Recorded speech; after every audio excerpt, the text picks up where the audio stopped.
duitnya, pulang ngaji minta sama laki.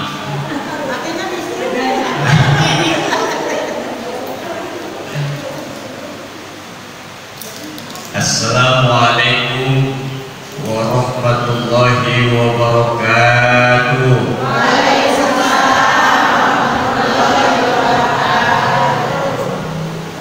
Bismillahirrahmanirrahim. Alhamdulillahilladzi waffaqal khairati li'adai afdhalil ta'am wa iktisabi akmalis sa'adat. Asyhadu an la ilaha illallah al-muttasifu bi jami'il kamalat wa asyhadu anna sayyidana Muhammadan abduhu wa rasuluh afdalul makhluqat. Allahumma shalli wa sallim wa barik ala sayyidina Muhammad wa ala alihi wa ashabihi al-ajma'iin. Salatan wa salaman da'iman ma damatil ardu was samawat. Subhanaka la ilma lana illa ma 'allamtana innaka antal alimul hakim. La haula wa la quwwata illa billahil aliyyil azim. Rabbi shrah li sadri wa yassir li amri wahlul 'uqdatam min lisani yafqahu qawli. Amma ba'd.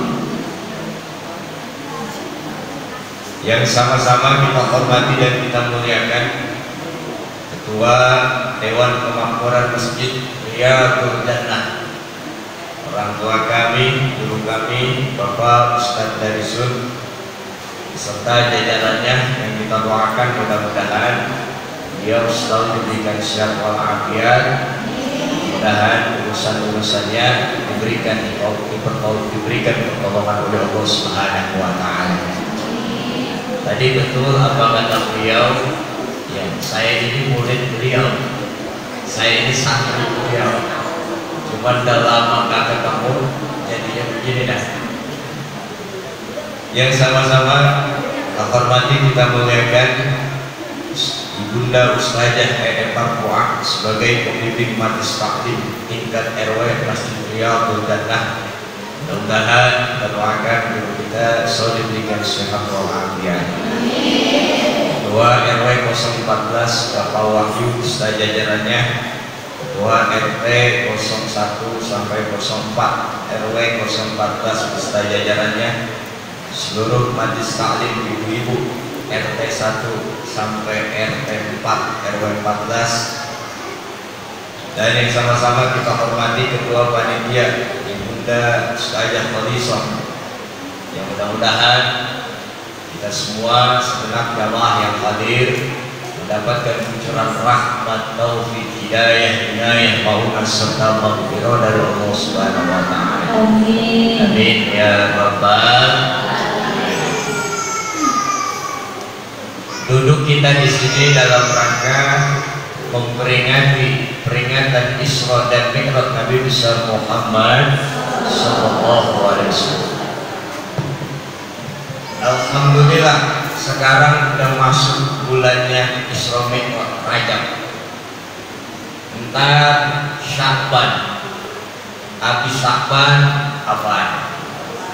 Ramadan. Selesai Ramadan Syawal. Selesai Syawal Zulqa'dah. Selesai Zulqa'dah, itulah nama-nama bulan Islam. Hadirin yang berbahagia, dibacakan setiap Isra wal Mi'raj firman Allah Subhanalladzi asra bi 'abdihi lailan minal masjidil haram ilal masjidil aqsa alladzi barakna haulahu linuriyahu min ayatina innahu was-sami'ul basir. Maha suci Allah yang telah memperjalankan hambanya Muhammad dari Masjidil Haram Mekah Madinah menuju Masjidil Aqsa di Palestina. Dekat apa jauh? Mekah Madinah dekat apa jauh? Dekat apa jauh? jauh. Yang benar jauh kata orang sini. Udah pernah, jangan ditanya. Lalu di mana perjalanan itu Allah berikan keberkahan di sekelilingnya, semata-mata Allah tunjukkan tanda-tanda kebesaran Allah Subhanahu wa ta'ala. Kalau memang ayatnya demikian, pertama pelajaran yang kita ambil adalah kita harus mempercayai dan meyakini peristiwa Isra dan Mi'raj. Kenapa kita harus percayai dan harus kita yakini kebenaran peristiwa Isra dan Mi'raj? Diawali dengan kalimat Subhanallah, Maha Suci Allah. Artinya Allah pertaruhkan kesuciannya, suci dari segala ketidakmampuan, suci dari segala kelemahan, suci dari segala kekurangan, suci dari segala ketergantungan kepada makhluk. Kesucian Allah pertaruhkan dalam rangka untuk membenarkan peristiwa Isra dan Mi'raj. Atas dasar ini, orang mukmin kita yang duduk di sini wajib hukumnya percaya peristiwa Isra dan Mi'raj. Alhamdulillah. Pertama pelajaran. Yang kedua, Isra dan Mi'raj Nabi Muhammad merupakan mukjizat terbesar kedua setelah Al-Qur'anul Karim. Ini menunjukkan betapa agung, mulia dan tingginya derajat Nabi Muhammad di sisi Allah Subhanahu wa ta'ala. Belum pernah kita dengar cerita Isra dan Mi'raj Nabi Ibrahim, betul atau tidak? Padahal beliau bapaknya para nabi. Belum pernah kita dengar diceritakan Isra dan Mi'rajnya Nabi Isa alaihissalam. Padahal beliau adalah salah satu tanda kebesaran Allah, lahir kagak pakai bapak. Oh hebat tuh, Siti Maryam dulu kagak ada laki, lahir. Anaknya jadi nabi, Siti Maryam dulu. Alhamdulillah di Pondok Rajab ini Siti Maryam mulai lahir kagak punya suami. Bukan di sini, bukan di sini mah enggak. Hadirin yang berbahagia, menunjukkan begitu tinggi agung keluhuran baginda Rasul Sallallahu Alaihi Wasallam. Yang ketiga, pelajaran yang kita ambil bahwa ada satu perintah yang disebut oleh dari perjalanan Isra Mi'raj yang namanya sholat. Nyuruh puasa, Nabi disuruh puasa kagak perlu ketemu sama Allah. Di Madinah mau ya, bayar zakat gak perlu nemuin Allah dulu lewat Jibril. Suruh haji gak perlu, tapi lempengan sholat Nabinya langsung disuruh oleh Allah bertemu dengan Allah Subhanahu wa ta'ala. Berarti nabinya Nabi mulia, amalan sholatnya begitu amalan yang mulia, karena perintahnya Nabi langsung menghadap Allah Subhanahu wa ta'ala. Alhamdulillah. Nah, lalu apa yang bisa kita ambil pelajaran buat kita? Kita bicara sholat aja ya, nggak usah panjang lebar, tapi maknanya dalam. Ketika kita sholat, kita diajarin Allahu Akbar. Pertama, kalau sholat mana? Nah, yang kita hadapi kiblat, menghadap Ka'bah. Ya, ada sini lagi sholat madepnya madep timur, nggak ada. Ya, yang disembah siapa? Allah, bukan Ka'bah. Nah, sholat pertama mengajarkan kita untuk tauhid. Dalam ilmu tauhid dijelaskan bahwa tauhid ada 3. Ada berapa? 3. Pertama yang disebut dengan tauhid rububiyah. Apa tauhid rububiyah? Kita sebagai orang mukmin meyakini bahwa yang menciptakan langit dan bumi adalah Allah. Yang menciptakan siang dan malam adalah Allah. Yang menghidupkan dan mematikan adalah Allah. Yang ngasih rezeki adalah Allah. Yang ngasih suami adalah Allah. Yang ngasih anak adalah Allah.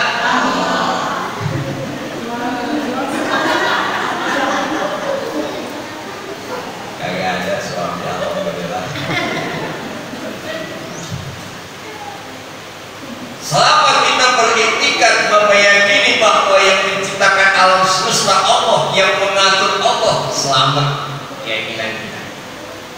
Tapi kalau ada orang ngaku Islam, meyakini ada Tuhan selain Allah yang menciptakan alam semesta ini, syirik namanya. Ada orang Islam tapi meyakini ada Tuhan yang mengatur alam semesta selain Allah, syirik.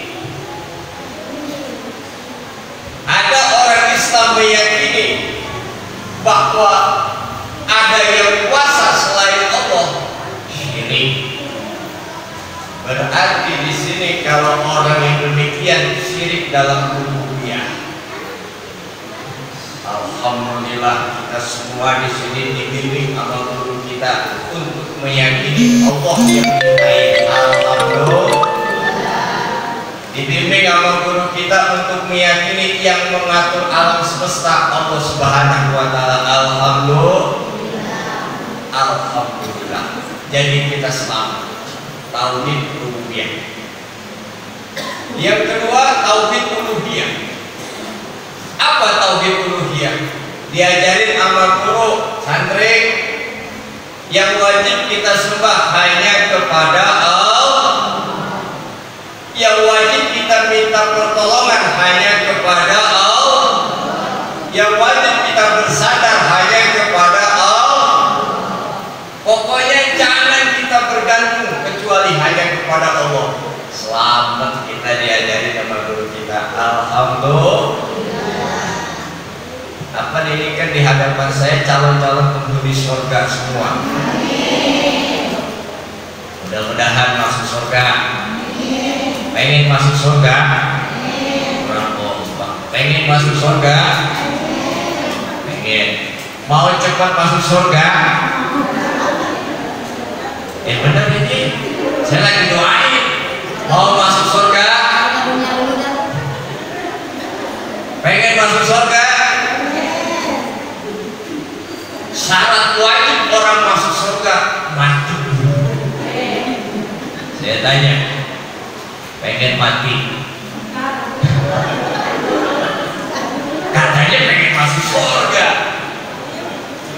Mudah-mudahan jamaah sini mati dalam badan husnul khotimah. Paling enak orang mati lagi sholat, enak kan? Surga. Paling enak orang mati malam Jumat. Jaminannya kemuliaan. Paling enak orang mati di bulan Ramadan. Bulan kemuliaan. Betul apa tidak? Betul apa tidak? Betul apa tidak? Pengen mati bulan Ramadan.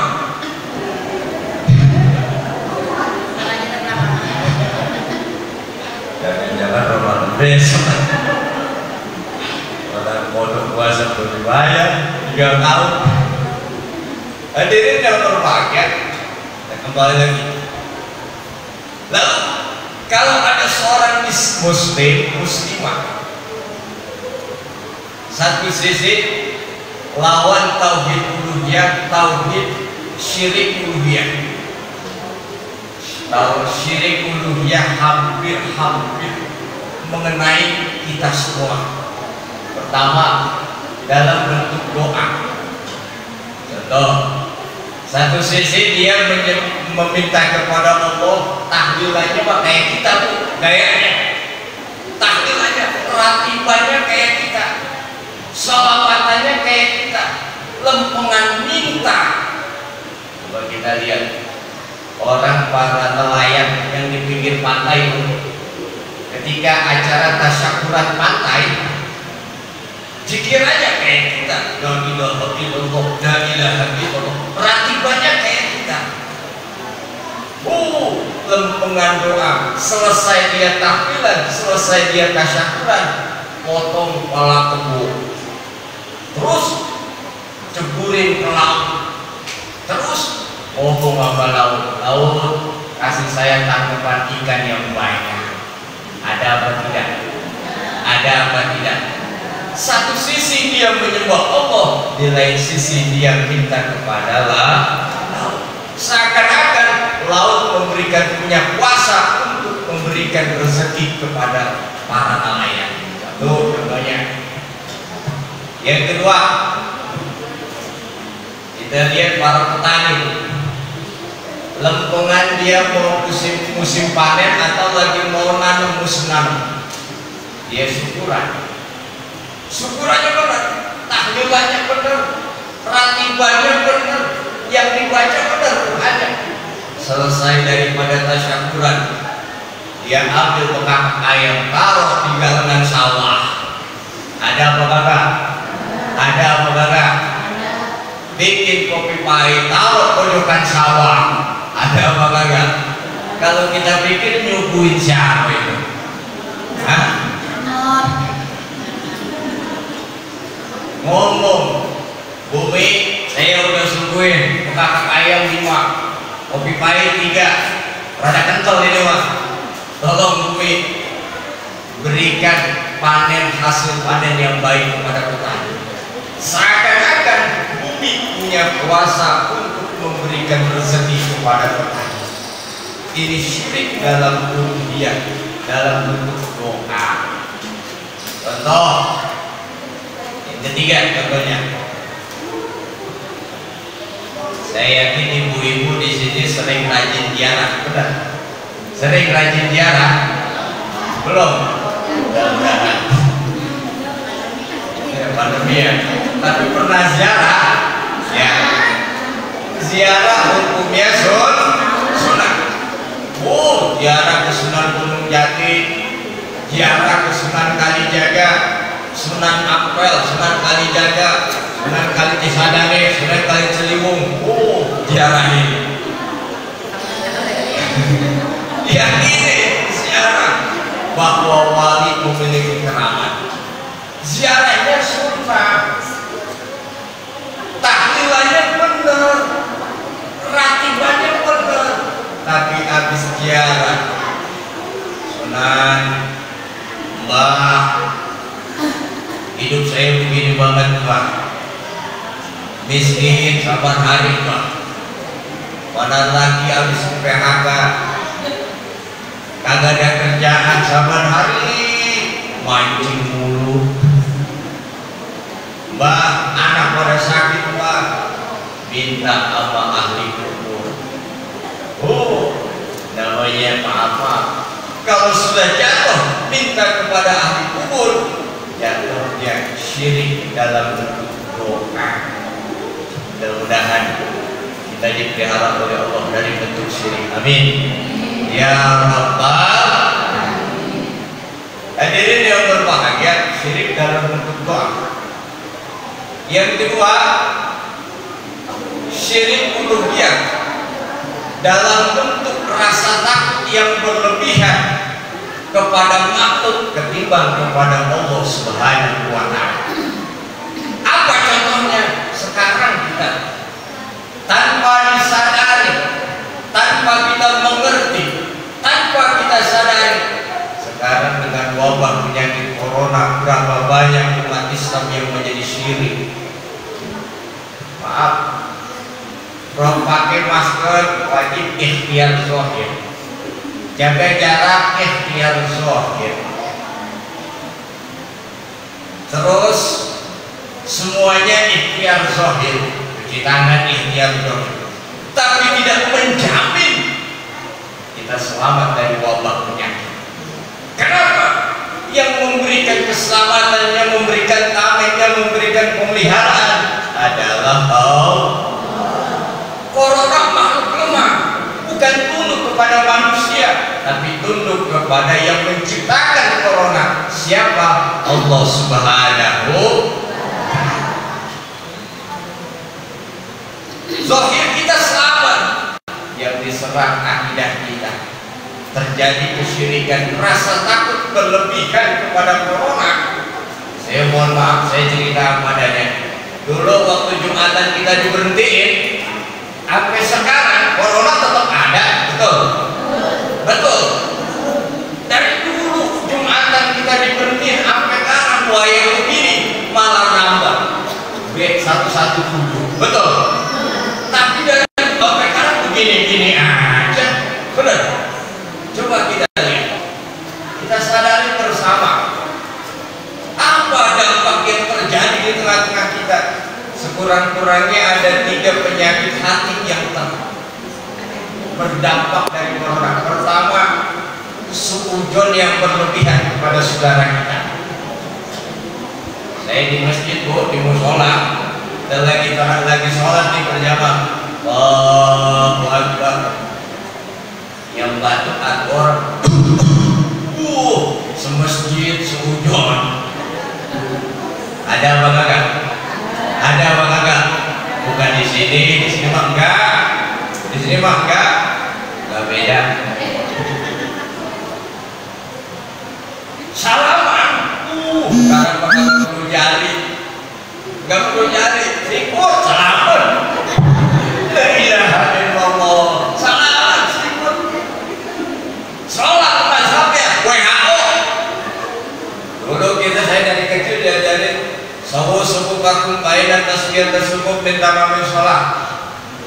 Luruskan dan rapatkan saf barisannya, karena lurus dan rapat bagian kesempurnaan sholat. Dulu mazhabnya bener. Dulu corona datang. Ya Allah, mazhab WHO dipakai. Masya Allah. Ada salah satu rekan bicara begini, beliau silaturahmi persaudaraan, saking takutnya sampai wayang gini kagak keluar rumah. Wayang gini kita udah setahun lamanya, Jumatan dari awal sampai sekarang belum ke masjid. Masya Allah. Saudara kandungnya silaturahmi dibukain cuma nordengnya doang. Abang kemarin ngapain bang? Kira-kira kalau orang sini silaturahmi ke saudara aja, saudara. Assalamualaikum, waalaikumsalam. Dibukain hordengnya doang. Marah kagak? Marah kagak? Marah kagak? Ya, putus silaturahmi. Putus silaturahmi. Suudzon. Ini penyakit apa? Batin. 3 malaikat Malik menanyakan, kamu masuk neraka kenapa? Angkat malaikat, gak ada ceritanya. Kamu masuk neraka kenapa? Jantungan malaikat, gak ada ceritanya. Kamu masuk neraka kenapa? Kutilan, gorengan, kudisan, kurakan, gak ada ceritanya. Kamu masuk neraka kenapa? Sombong, pantas. Kamu masuk neraka kenapa? Bakhil, pantas. Kamu masuk neraka kenapa? Memutuskan tali silaturahmi, pantas. Kamu masuk neraka kenapa? Suudzon nama orang, pantas. Kamu masuk neraka kenapa? Karena saya kasut ini dan demi, pantas. Memutuskan tali silaturahmi, suudzon. Masya Allah, ini sekarang bahkan sampai wayang gini ada yang belum Jumatan juga, ada yang tidak mau silaturahmi, ada yang tidak ingin menuntut ilmu. lantaran rasa takut berlebihan kepada makhluk, sementara rasa takut kepada Allah terhadap perintahnya dia cuekin aja. Ada apa tidak? Ada apa tidak? Kan model kita begini nih. Ini masjid kalau sore baca Quran nggak? Nyetel kaset nggak? Nyetel. Ini kalau saban sore di setel kaset, ayatnya tentang siksaan, ayatnya yang menakutkan. Kita di rumah dengerin tentang siksaan, dengerin tentang ayat, anteng-anteng baik, kongko di depan TV sambil nonton sinetron. Ada rasa takut, ada rasa takut. Yang ngomong Allah, firmannya firman Allah yang pasti terjadi terhadap diri kita. Gak ada rasa takut. Tapi lingkungan ada berita dari corona, masya Allah, rasa takut berlebihan terhadap makhluk ketimbang rasa takut kepada Allah. Inilah menyebabkan syirik. Insya Allah, betapa sekarang ini terjadi yang melanggar keimanan kita sekalian. Betul apa tidak? Betul apa tidak? Saudara, Allah sudah membicarakan, sudah berfirman begini, wattaqullaha wa'lamu annallaha ma'al muttaqin. Dan takwalah kepada Allah dan ketahuilah sesungguhnya Allah bersama orang-orang yang bertakwa. Saya ulangi lagi, ini penting. Menanamkan akidah jauh lebih penting untuk saat ini. Menanamkan nilai-nilai iman jauh lebih penting saat ini. Dan takwalah kepada Allah dan ketahuilah sesungguhnya Allah beserta orang-orang yang bertakwa. Al-Habib Abdullah menjelaskan kesertaan Allah bersama orang-orang takwa ini dalam bentuk al-hifziyah al-lupiyah, dalam bentuk pemeliharaan, dalam bentuk benteng penjagaan. Contoh, kalau kita mau dibentengin dari corona, kalau kita mau dijaga dari corona, kalau kita mau diselamatin oleh Allah dari corona, ayat ini menjelaskan bertakwalah kepada Allah. Saya mau tanya, ngaji ibadah bukan? Ibadah. Bagian amalan takwa bukan? Bagian amalan takwa. Berarti kalau kita ngaji, berarti dijaga sama Allah. Yakin? Yakin. Sholat berjamaah ibadah bukan? Ibadah. Bagian amalan takwa bukan? Syiar Islam bukan? Syiar Islam. Kalau memang dijalani perintah Allah, Allah akan jaga dari penyakit. Amin. Tanpa kita sadari Bapak Ibu, tanpa kita sadari, dari dulu Allah sudah jaga kita. Lantaran kita sering ngaji. Dari dulu Allah sudah jaga kita. Lantaran kita sering sedekah. Dari dulu Allah sudah jaga. Mana buktinya? Alhamdulillah, dari dulu sampai sekarang kita tidak kafir, tidak murtad. Siapa yang jaga iman Islam kita? Adalah Allah. Kemarin di Jakarta banjir ya, di Sulawesi Barat, Mamuju gempa, betul. Di sini alhamdulillah, di sono gempa, di sini makan pisang goreng, nonton sinetron, anteng. Ya, ambil kopi. Alhamdulillah. Saya mau tanya, siapa yang jagain Depok Pondok Rajek ini kagak ada gempa? RT, RW, TKM, ustaznya, guru kita. Jawabannya adalah Allah. Siapa yang ini tidak banjir, yang menjaga tidak banjir hingga harta kita selamat, rumah kita masih utuh, jiwa kita masih hidup, anak kita masih sehat, suami kita masih enak di rumah? Siapa yang menjaga? Adalah Allah. Saya mau tanamkan. Saya penceramah pertama tadi ya, ada penceramah kedua berarti sedikit saya tanamkan. Maaf, corona adalah makhluk. tunduknya hanya kepada, bukan tunduk kepada manusia. Kalau kita mau selamat dari corona, maka kita ikuti aturan main Allah, bukan aturan main manusia. Kata Allah, wattaqullah wa'lamu annallaha ma'al muttaqin. Takwa, Allah akan lindungi iman kita, Allah akan lindungi harta benda kita dari gempa, dari bencana, banjir, wabah, penyakit corona, sekali termasuk diantaranya. Persoalannya adalah kita lebih percaya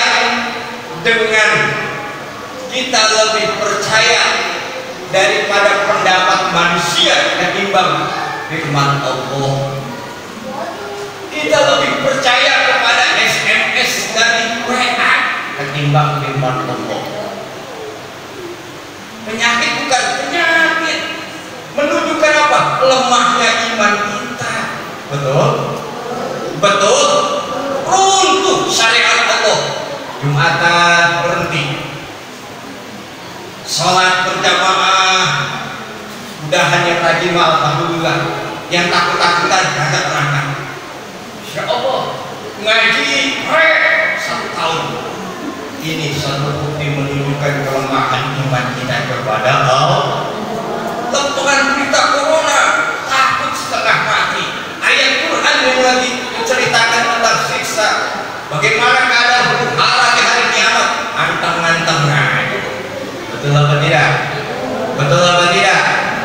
Oleh karena itulah maka satu-satunya jalan, mari kita kembali tingkatkan iman kita dengan cara kita memperbanyak amal saleh. Mudah-mudahan yang ini tadi saya sedekah, niatin Allah pasti jaga saya dari corona. Amin. Niatin ngaji, mudah-mudahan hajat saya dijawab oleh Allah. Amin. Saya beramal soleh, mudah-mudahan Allah selamatkan dunia dan akhirat. Amin. Ya Rabbal. Jangan berpikir corona yang bikin mati manusia, karena yang bikin mati manusia bukan corona tapi ajal, ketetapan Allah. Kata Syekh Awal dikatakan la yakunul maut illa bil ajal. Tidak terjadi kematian kecuali dengan ajal. Dan kita hidup dalam 5 ajal. Dalam 5 ajal. Pertama, hidup di alam arwah. Sampai kapan batas alam arwah kita ini? Sampai kita masuk ke dalam alam rahim. Alam rahim ada ajalnya. Sampai kapan? Ada yang 9 bulan 10 hari di alam rahim, keluar ke alam dunia. Ada yang mentennya setahun di alam rahim. Ada nggak di sini yang ngandung sampai setahun? Hah? Ada yang sampai 2 tahun, ada. 2 tahun, lama banget. Lama, berat nggak? Berat, susah nggak? Susah. Pas lahir, masya Allah, bayinya jenggotan kumisan, lama teh. Masya Allah. Dari situ apa? Lahir ke alam dunia. Batas alam dunia apa? Kematian. Inna lillahi wa inna ilaihi. Kata kita orang sini meninggal. Ya. Ini yang hadir di sini pasti meninggal kan? Orang sini kalau nyebut mati apa meninggal sih? Meninggal ya. Ya udah, sholatnya kita ganti doa kita ya. Inna sholati wa nusuki wa ma meninggal. Ya. Lalu apa selesai? Enggak, selesai mati. Ada batas ajalan sampai apa? Hari kebangkitan. Dari hari kebangkitan nanti sampai tunggu di padang mahsyar, terus sampai kita menghadap pengadilan Allah, sampai kita ke jembatan Sirat, terakhir batas ajal kita surga atau neraka. Jadi kematian bukan lantaran penyakit, bukan lantaran asbab. Banyak orang mati kagak pakai sakit lagi. Ada apa kata? Ada apa kata? Banyak. Oleh karena itulah maka jangan takut kepada corona, tapi tetap kita wajib untuk protokol kesehatan kita kerjakan sebagai ikhtiar zahir kita. Karena bagaimanapun kita dituntut untuk menjaga jiwa kita. Oleh karena itulah maka dalam rangka menghadapi Ramadan ini, mari kita tingkatkan keimanan kita kepada Allah Subhanahu wa Ta'ala. Itu mudah-mudahan amaliyah ibadah kita diterima oleh Allah Subhanahu wa Ta'ala. Ya, sebab syirik ini penyakit hati jauh lebih banyak ketimbang penyakit zahir. Dampak bahaya yang lebih besar ketimbang penyakit zahir. Penyakit zahir mati selesai. Penyakit batin, penyakit hati bawa ke akhirat. Tadi saya ceritakan dia masuk neraka, sombong, pelit, syirik, dengki, ujub, sum'ah. Itulah penyakit-penyakit yang bahaya. Oleh karena itu, kita sebagai orang beriman, mari sama-sama kita dalam rangka memperbaiki amaliyah ibadah kita dengan cara kita menuntut ilmu. Terakhir saya pesan bahwa memperbaiki ibadah bukan dengan baca yasinan 1000 kali. Memperbaiki ibadah bukan dengan cara kita baca ratiban sabar malam itu. Memperbaiki ibadah bukan kita dengan cara berzikir. Memperbaiki ibadah dengan cara kita menuntut ilmu dengan guru-guru kita di sini. Saya ulangi sekali lagi. Apakah baca yasinan 1000 kali bikin sah puasa kita besok? Enggak. Yang bikin sah apa? Fikih. Yang membatalkan puasa kita tahu. Syarat dan rukunnya kita kudu tahu. Lalu supaya amal kita diterima oleh Allah bagaimana? Tasawufnya pelajarin menyangkut perilaku hati. Bagaimana landasan itu semua? Tauhid kita perlu masukin. Dengan fikih, tasawuf, tauhid, selamat amaliyah ibadah kita diterima oleh Allah Subhanahu wa Ta'ala. Ibadah tanpa itu, yasinan tidak menjamin membuat amal kita sah. Ratiban tidak menjamin membuat sholat kita sah. Oleh karena itulah maka saya pesan, kalau mungkin tadi ini merupakan tawakuban, bukan berarti kita ngaji, bukan berarti kita menuntut ilmu. Di mana baik kita menuntut ilmu, ayo semangat dalam rangka kita memperbaiki amal ibadah kita. Mumpung belum kita dimasukin ke yang lahap, mumpung kita masih ada kesempatan untuk bertakarub kita kepada Allah di alam dunia, ayo kita menuntut ilmu yang rajin dimanapun kita berada. Jangan sampai amal kita kosong daripada ilmu, karena amal kosong daripada ilmu pasti lebih banyak cacat dan rusaknya ketimbang amal kita diterima oleh Allah Subhanahu wa Ta'ala. Mudah-mudahan Allah berikan sehat, berikan ilmu yang bermanfaat. Lebih-lebih lagi kita menghadapi bulan puasa Ramadan. Puasa tegakkanlah dengan ilmu. Puasa tegakkanlah dengan ilmu. Mudah-mudahan itu saja yang dapat saya sampaikan. Benar tentang dari Allah, salah dari saya pribadi. Mudah-mudahan ada manfaatnya. Saya minta dibacakan suratul Fatihah untuk pengurus masjid ini, untuk Bapak Ketua RW kita, Bapak Ketua RT kita, guru-guru kita, ibu ustazah-ustazah yang membimbing kita sekalian dalam rangka meningkatkan ketakwaan kita kepada Allah, dan untuk orang tua kita yang telah almarhum ya dalam barzakh selamat. Doakan kepada kaum muslimin muslimat mukminin mukminat, mudah-mudahan ya Allah tolong kami semua ya Allah. Ya Allah yang hadir di sini, Engkau ijabah segala maksud dan tujuannya. Kita semua diselamatkan dari wabah penyakit corona. Selamatkan kami dalam keadaan husnul khatimah. Ala hadiniya wa ala kulliniya min sholihah wa ila hadratin Nabi al-Fatihah.